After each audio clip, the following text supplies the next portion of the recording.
ஒருவேளை நாயா மனைவியான்னு வந்தா? நாய் தான் கட்டாயமா. ஃபுல்லா லைஃப் லாங் ஃபுல்லா என் டாக் என் கூட இருக்கணும் அப்படின்னு ஒரு ஆசை வச்சு வீட்டுக்கார் வேணான்றாரு எதிர்காலத்துல. அவரை டிவோர்ஸ் பண்ணிட்டே போயிடுவேன். கரப்பாம்பூச்சி ஒரு 2 வெரைட்டி இருக்கு. அதுல ஒரு 200-300 வச்சிருக்கேன். கரப்பாம்பூச்சியில 200 வச்சிருக்காப்லையா? நாங்க இங்க யாருமே இவ்வளவு எமோஷனல் ஆகல மேடம். வாய் இவ்வளோ இருக்குல்ல சார், பேசுறீங்கல்ல, கை இருக்குல்ல, சாப்பிடுறீங்கல்ல, புத்தி இருக்குல்ல, யோசிக்கிறீங்கல்ல. சத்தியமா என்னோட வாழ்க்கையில குழந்தைய நான் தத்தே எடுப்பேன். இது நான் உங்களுக்கு சொல்றேன். அப்பனா நீங்க போய் வேற எங்கேயாச்சும் ஒரு வேற்று கிரகத்துல தான் சார் இருக்க முடியும். உங்க கணவர் இந்த நிகழ்ச்சிக்கு வரல? என்னோட கணவர் அங்க கடைக்குட்டி ஒருத்தன் வந்திருக்கான். அவனுக்கு இப்பதான் 35 days ஆறுது. அதனால அவனை பாத்துக்கணும். பையனா பொண்ணா? கடைக்குட்டினா அவன் நாய்க்குட்டி. ஐயோ பாவம், அவரே கன்ஃபியூஸ் ஆயிட்டார். 4 hours மேக்ஸிமம் அவன் வந்து தனியாக நான் விட்டதில்லை அவனை வீட்டில். ஸோ அதனால என் ஹஸ்பண்டை வந்து 3 பேத்தையும் காவலுக்கு வச்சுட்டு வந்திருக்கேன். இது டூ மச், இது டூ மச். 250 ஃபிஷ் டேங்க் வச்சிருக்கேன் சார். 250 ஃபிஷ் டேங்கா? என்னப்பா சொல்ற? வீட்டுக்குள்ளேயே வச்சிருக்கீங்க இவ்வளவு? ஒரு ஃப்ளோர் ஃபுல்லா. ஏங்க 200 மீன் தொட்டியை வச்சு பிசினஸ் பண்ணுவாங்க கேள்விப்பட்டிருக்கேன். இது என்னங்க ஹாபியே 200 மீன் தொட்டியா? எவ்வளவு தண்ணி யூஸ் பண்றீங்க? 2000 liters per day. ஏங்க தமிழ்நாட்டில் இருக்க தண்ணி பிரச்சனைக்கு மீன் தொட்டியில 2000 லிட்டர் நீங்க தாங்க காரணம். உனக்கு உண்மை தெரிஞ்சு போச்சு, உன்னை விடக்கூடாது. எங்க வீட்டுக்கு எதிர்க்கே ஒரு பாண்ட் இருக்கு சார். சரி, பாண்ட் சோ ரீசார்ஜ் பண்ணிடுவோம். அது யாரோடது இந்த குளம்? அது கவர்மெண்ட் சார். அப்ப கவர்மெண்ட் குளத்துல இருந்து 2000 லிட்டர் தண்ணி வேற நீங்க எடுக்கிறீங்க. இதுக்கு பேர் தான் போட்டு வாங்குறது. அப்படினா கிவ் அண்ட் டேக் பாலிசி. கடன்னு சொல்லுவாங்க. நீங்க இதுக்காக மட்டும் எவ்வளவு செலவு பண்றீங்க அப்படின்னு? 80,000. 80,000. ஆனா என்னதான் ஒரு காசு பணம் இருந்தாலுமே கூட இந்த பெட்ஸை வளர்க்கறதுக்கு ஒரு 80,000ங்கிறதுலாம் பெரிய பணம் இல்லையா? உனக்கு தெரியுது, நம்ம ஊர் ஜனங்களுக்கு தெரியலையே. ஒருவேளை நாயா மனைவியான்னு வந்தா? நாய் தான் கட்டாயமா. பட் ஒரு மாதிரி அதுக்கு பாராட்டு விழா. வீட்டுல என்னதான் இருந்தாலும் ஒரு பெண் வந்து ஒரு நிறைவு செய்தல் ஒண்ணு இருக்குல்ல, ஃபீல் பண்ண மாட்டீங்க அந்த மாதிரி. ஏன்னு கேட்டிங்கன்னா எப்பவுமே உங்கள் வீடு வந்து அனிமல்ஸ் பெட்ஸோட ஃபில்டாக இருக்கும். நான் இது வரைக்கும் நான் தனிமையாக ஃபீல் பண்ணதே கிடையாது. இதெல்லாம் நம்புற மாதிரி அங்க இருக்குது. 20 நாய்கள் வீட்டுக்குள்ளே தான் இருப்பாங்க. வீட்டுக்குள்ள தான் இருக்கும். ஓகே, வீட்டுல எல்லாம் ஒத்துக்கிறாங்களா? ஒன்றும் சொல்றது இல்லையா? இல்லை, நான் கல்யாணம் பண்ணிக்கல. என்ன ஏஜ் இப்போ உங்களுக்கு? 41.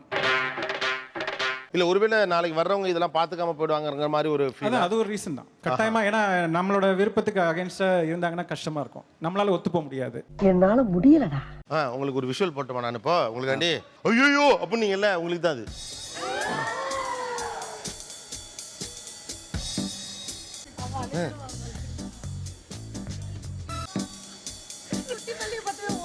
ஏமா வாந்தி வருதா?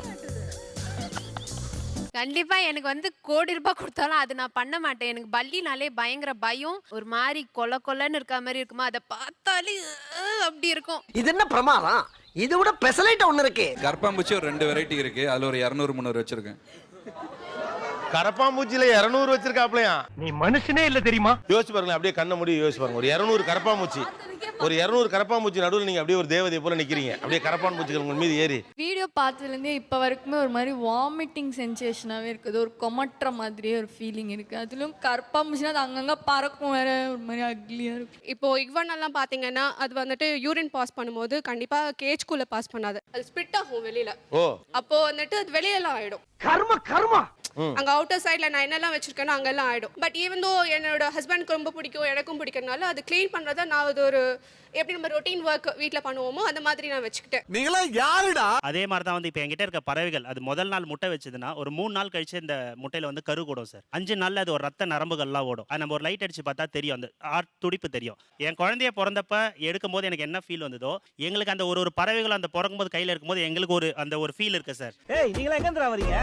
ஆபரேஷன் தேட்டர்ல இருந்து அல்லது உங்க மனைவி குழந்தை பெத்து உங்க கையில கொடுக்குறாங்க, அந்த ஃபீலிங்கும் ஒரு பறவை நீங்க தூக்குற ஃபீலிங்கும் ஒண்ணுன்னு எங்களுக்கு தோணுது சார். உங்களுக்கு இல்லைன்னா நீங்க பார்க்காதீங்க. பாஸ், இதை உங்க பிள்ளைகிட்ட நீங்க சொல்லுங்க. வேணா நீங்க அப்படி ரெடி பண்ணி வேணா வளர்க்கலாமே ஒழிய எந்த பிள்ளையாலையும் அதை ஒத்துக்க முடியாது. கரெக்ட். நீங்க உணர்ந்தாதான் தெரியும். உங்களுக்கு வந்து குழந்தைன்னு சொல்றீங்க தெரியுமா? எனக்கு ஒரு 14 days நாயை வந்து அப்படி தூக்கி எரிஞ்சிட்டு போயிட்டான் ஒருத்தன் ரோட்ல. எனக்கு ஒரு குழந்தையோட அவதாரமா தெரியுது அது எனக்கு. அதை வந்து எனக்கு பார்க்கும் போது நகமும் சதையும் ரத்தமும் ஒரு உயிருமா தான் எனக்கு தெரியுது. ஹெல்ப்லெஸ்ஸா இருக்கா. நீங்க என்ன பண்ணுவீங்க? கண்டிப்பா நான் வீட்டுக்கு அப்போ 3 பேர் இருக்காங்க எங்க வீட்டுல, 3 பேரையும் நான் அப்படிதான் எடுத்திருக்கேன். ஏன்னா பிகாஸ் எப்படி நான் இம்பார்ட்டன்ட். குழந்தை எங்க போகும்? ஒரு குழந்தை ரோட்ல போனா உங்களுக்கு உணர்வு இல்லையா?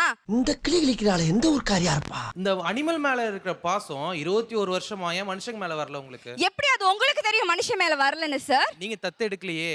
சத்தியமா என்னோட வாழ்க்கையில குழந்தைய நான் தத்தே எடுப்பேன். இது நான் உங்களுக்கு சொல்றேன். பிகாஸ் என்னோட லவ் வந்து ஹியூமனிட்டிக்கும் ஈக்குவலா இருக்கு, அனிமல்ஸ்க்கும் ஈக்குவலா இருக்கு. இது எல்லாத்தோடய சேர்த்து தான் சார் சமுதாயம். அப்படின்னா நீங்க போய் வேற எங்கேயாச்சும் ஒரு வேற்று கிரகத்துல தான் சார் இருக்க முடியும். நீ ரொம்ப பேசுற. அவங்க முதல்நிலை படுத்துறது பாத்தீங்கன்னா மிருகங்களை தான் முதல்நிலை படுத்துறாங்க. எனக்கு இதனால சந்தோஷம் வருது. இது வந்து என்னோட இமோஷன்ஸை சார்ந்தது. அதை எப்படி நீங்க क्वेश्चन பண்ணலாம் சார்? நாங்க இங்க யாருமே இவ்வளவு எமோஷனல் ஆகல மேடம். வாய் இவ்ளோ இருக்குல்ல சார், பேசுறீங்கல்ல, கை இருக்குல்ல, சாப்பிடுறீங்கல்ல, புத்தி இருக்குல்ல, யோசிக்கிறீங்கல்ல. ஐயோ சாமி, தெருவுல போட்டு போறான் சார் 10 நாள் நாய். இல்லம்மா, பிரச்சனையே அதாம்மா. தெருவில் குழந்தைய கூட இங்க போட்டு போறான். குழந்தைய தத்தெடுப்பேன்னு சொல்றீங்க, நாயையும் தத்தெடுப்பேங்கிறீங்க. அப்ப உங்களுக்கு குழந்தையும் நாயும் ஒண்ணாங்கிறாரு. ஆமா, அவன் இன்னும் திருந்தல மாமா. இதுவும் குழந்தையும் ஒண்ணுன்னு சொல்லும்போது என்னால ஏத்துக்கவே முடியல. சீரியஸா இல்ல பாஸ், இது உங்க கருத்துன்னு போறது இல்ல. இயல்பாக மனிதனுடைய வாழ்க்கை என்பது இப்படித்தான் நடக்குது. நிறைய பெட்ஸ் வளர்க்கக்கூடியவங்க, நிறைய பறவைகள், நிறைய விலங்குகள், நிறைய நாய்க்குட்டிகள், இப்படி நிறைய வளர்க்குறவங்க ஏன் உங்களுக்கு அப்நார்மலாக தெரிகிறார்கள்? ஃபேமிலியை விட பெட்ஸ் தான் முக்கியம்னு சொல்கிறாங்க. லைக் அவங்க அந்த சார் சொன்னாங்க, என்னோட குழந்தையும் என்னோட பெட்டும் நான் ஈக்குவலாக பார்க்குறேன். ஓகே, உங்கள் குழந்தைக்கு பிடிச்சிருக்கு, ஓகே. சப்போஸ் உங்கள் குழந்தைக்கு பிடிக்கலன்னா, பிடிக்கல, அவங்க பிடிக்கலாம், நீங்கள் வந்து குழந்தைய விட்டுட்டு உங்களோட பெட்டு தான் முக்கியம்னு சொல்லியிருப்பீங்களா? இதை வந்து நான் தான் புறா வளர்க்குறேன், நான் தான் குழந்தை வளர்க்குறேன், நான் தான் டிசைட் பண்ணணும். அங்கிருந்து நீங்க டிசைட் பண்ணுவாங்க. இல்லை எனக்கும் டிராயிங் ஒரு இன்ட்ரெஸ்ட், பெயிண்டிங் ஒரு இன்ட்ரெஸ்ட், மொபைல் கேம்ஸ் விளையாட ஒரு இன்ட்ரெஸ்ட். பட் என் அப்பா வந்து சொல்கிறாங்கன்னா நான் அதை நிறுத்திடுவேன். என் அப்பாவை மீறி எனக்கு அதுதான் முக்கியம்னு நான் சொல்ல மாட்டேன். அவங்க எப்படி மைண்ட் செட் போகிறாங்கன்னா, இஃப் தேர் அக்செப்டிங்னா அவங்களுக்கு அந்த ரிலேஷன்ஷிப் ஓகே சொல்லுங்க. ஸோ ஃபேமிலி மனுஷங்க எல்லாரையும் விட்டுட்டு only to their own world. என்னோட இது உங்களால ஏத்துக்க முடியாது, ஆனா எங்க வீட்ல எல்லாருமே ஏத்துக்கிட்டாங்க. Very simple. நீங்க ரெண்டு பேரும் குழந்தை பெத்துக்காம இருக்கல, உங்க மாமனார் மாமியார் சொந்தக்காரங்களாம் ஹாப்பியா? எங்க மாமியார் ஓகே சார், எனக்கு மத்தவங்க பத்தி கவலை இல்லை. இப்போ நீங்க என்ன கேக்குறீங்க, இதுதான் கருணையா அப்படின்னு நான் உங்களை பார்த்து கேட்குறேன். நீங்க என்ன பண்றீங்க? டெய்லி 5 பேத்துக்கு சாப்பாடு போடுறீங்களா? I'm just questioning you. இல்லாட்டினா ஒரு குழந்தைக்கு அனாதை ஆசிரமத்துக்கு போறீங்களா? நீங்க தான் வந்து உங்க போதைக்காக இருக்கிற எல்லா அனிமல்ஸையும் எக்ஸ்ப்ளாய்ட் பண்ணிட்டு எங்க மேல ரெஸ்பான்சிபிலிட்டி திணிக்காதீங்க. நீங்க போதைன்ற வார்த்தைகள் பேச வேண்டாம். நான் உங்கள்கிட்ட கேட்குற கேள்வி ஒரே ஒரு கேள்வி தான் சார். ஒரு நிமிஷம் இருங்க. உங்களுக்கு கேட்ட கேள்வி வந்து இல்ல சார், நீங்க திருப்பி முன்னாடி கொஸ்டினுக்குலாம் போகாதீங்க. நீங்க உங்க போதைக்காக தான் இருக்கிற எல்லா அனிமல்ஸையும் எக்ஸ்ப்ளாய்ட் பண்ணிட்டு இருக்கீங்க. ஃபர்ஸ்ட் திங், நீங்க அப்படி இல்லைன்னா அப்படி இல்லைன்னா 200 புறா ஒரு வீட்டு மாடியில் வச்சிருக்க மாட்டீங்க. இப்பதான் பிரைட் ஆரம்பிக்கிறான். ஒரு 100 அனிமல்ஸை கொண்டு வந்து ஒரு 120 ஒரு 1000 ஸ்கொயர் ஃபீட்டுக்குள்ள அடைக்க மாட்டீங்க நீங்க. அப்போ கோழி பண்ண வச்சிருக்கவங்களுக்கு உங்களுக்கு என்ன வித்தியாசம்? ஹியூமன் லைஃப்குள்ள கொண்டு வந்து அனிமல் லைஃபை ஏன் அட்டாச் பண்ணி ஹியூமன் லைஃபை சார்ந்து கன்ஃபியூஷனை கிரியேட் பண்றீங்க? அதை வீட்டில் உள்ளவங்களையும் டார்ச்சர் பண்ணிக்கிட்டு இருக்கிற அனிமல்ஸையும் டார்ச்சர் பண்ணிக்கிட்டு எதுக்கு உங்களுக்கு இந்த வேலை? ஓகே, எங்களுக்கு எதுக்கு இந்த வேலை? நான் கம்ப்ளீட் பண்ணிடுறேன். கூட பேசாத. இதை நீங்க கருணைன்னு சொன்னா, இதுல இருந்து நீங்க கருணையை கத்துக்கிட்டீங்கன்னா, நாய் அடிபட்டு கிடந்தாலும், பூனை அடிபட்டு கிடந்தாலும், கிளி அடிபட்டு கிடந்தாலும் எல்லாத்தையும் தூக்கிட்டு வந்திருக்கணும் நீங்க. நாய்னா நாய், கிளினா கிளி. இவங்கெல்லாம் சொல்றது கடைசியில் ஒன்றில் வந்து நிற்கிறாங்க, நாங்கள் தான் வந்து இந்த மிருகங்களை விலங்குகளை வந்து பாதுகாவலர் அப்படின்னு ஒன்று ப்ரொஜெக்ட் பண்ணிக்கிறாங்க. அதுக்கு ஒரு நாங்கள் கருணையாக இருக்கிறோம்லாம் சொல்கிறாங்க இல்லையா? ஒன்று ஹாபீஸ்ன்னு சொல்லும் போது அங்கே வந்து கருணை வந்து கிடையவே கிடையாது. என்னோட ஹாபீஸ் ஃபுட்பால் விளையாடுறது. ஒரு ஃபுட்பாலை வச்சு நான் விளையாண்டுருப்பேன். அவங்க ஹாபீஸ் வந்து ஒரு குரங்கு வச்சுக்கிறதா இருக்கலாம், ஒரு நாயை வச்சுக்கிறதா இருக்கலாம். சரி, ஒரு மிருகமோ ஒரு அனிமல்ஸுக்கோ என்ன ஃப்ரீடம் அங்கே நீங்கள் கொடுக்குறீங்க? அது எங்கே சர்வீல் பண்ணி எந்த வேர்ல்டில் இருக்குமோ அங்கே இருந்தால் தான் அது ஃப்ரீடமாக இருக்குது. நீங்கள் சொல்லக்கூடிய எல்லா கருணையை சம்திங் அதெல்லாம் வரப்போகுது. கரெக்டாக கட்டுவிட்டா. ஒரு பெட்சை வளர்க்குறேன், ஒரு நாய் வளர்த்தாலே தப்பு தான் நான் சொல்கிறேன். இங்கே 100, 50 இதெல்லாம் கணக்கெல்லாம் வந்து இது ஒரு கிட்டத்தட்ட ஒரு அவங்க சைக்கியே நான் வந்து கொஸ்டின் பண்ணணும். தலைக்கு எவ்வளவு தில்லு பத்தியா? வனத்துல ஏன் அப்படி சட்டம் போட்டுச்சு? எனத்தை வந்து கூண்டுல பிடிச்சி வளர்த்தா அழிஞ்சிரும்னு சொல்லி அதுதானே சட்டம் போட்டிருக்கானுங்க. ஆனா ஃபாரின்ல இருக்க கண்ட்ரீஸ்ல என்ன பண்றாங்கன்னா, நிறைய பெருகி போய் என்ன பண்ணுதுன்னா விவசாயிகளை பாதிக்குதுன்னு சொல்லி கேப்டிவிட்டி ப்ரீடிங் பண்றாங்க. பிடிச்சி கூண்டுல அடைச்சு வளர்த்து அதோட குட்டிங்களை எக்ஸ்போர்ட் பண்றாங்க இந்தியா மாதிரி கண்ட்ரீஸ்க்கு. அங்க அழிஞ்சு வர பிரீட்ஸை இங்க நாங்க ப்ரீட் பண்றோம். ப்ரீட் பண்ணி நாங்கள் எங்களை மாதிரி ஃபெலோ ஃப்ரெண்ட்ஸுக்கு கொடுப்போம். நாங்கள் ப்ரீட் பண்ணுறதை ரைட். அப்போ இவ்வளோத்தையும் பண்ணி நண்பர்களுக்கு கொடுக்குறீங்கன்னா வியாபாரமாக அதை செய்கிறீர்களா?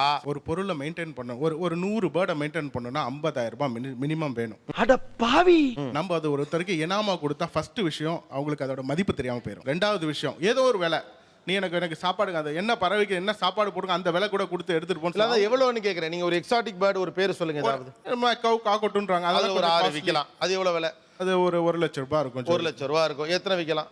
ஒரு 4 பீஸ் வைக்கலாம். 4 பீஸ் 4 லட்சம் ரூபா. சமூகம் பெரிய இடம் போல் இருக்கு. சார் வருமானம்னு பார்த்தா அதுல ஒரு 50% வந்து இதோட செலவுக்கு போயிடும். 50%லாம் கிடைக்கும்னா அதை விட வருமானம் இந்த உலகத்திலே இல்ல பாஸ். சார் ஒரு 10% கிடைச்சாலே முன்னாடி எல்லாரும் கேளுங்க. பாயிண்ட் நம்பர் 1, இதுக்கு ஜிஎஸ்டி இருக்கா? வந்து இப்ப நான் என்ன உங்கள்ட்ட சொல்றது? இல்ல ஆடா பாவிங்களா, 1 லட்சம் ரூபா ஒரு பறவை விலை, நோ ஜிஎஸ்டி. இது மாதிரி ஒரு 30 வகை பறவை வளர்த்தோம்னா வருஷத்துக்கு ஒரு 20 லட்சம் ரூபா சம்பாதிக்கலாம். ஒரு விஷயம், ஜனிக்கும் அனைத்தும் மரணிக்கும் நியதி. ஆனா நீங்க ஒரு தெளிவான ஆளு பாஸ். ஐயோ ஐயோ, நான் முதல்ல இருந்தே உங்களை கருணைனே நம்பிட்டேன் பாஸ். உங்களுக்கும் கோழி வளர்க்குறாங்களே ஞாபகம்ல, அதுக்கு என்ன வித்தியாசம்? இப்ப கொந்தளிச்சிங்களே. எப்ப there is a space for business சொல்றீங்களோ அப்ப கருணை பற்றி பேசக்கூடாது இல்லையா? 1 லட்சம் ரூபாய் ஒரு பறவைக்கு விலைனா அதை வேட்டை தானே ஆடுவான், அதுக்கு ரிஸ்க் தானே எடுப்பான்.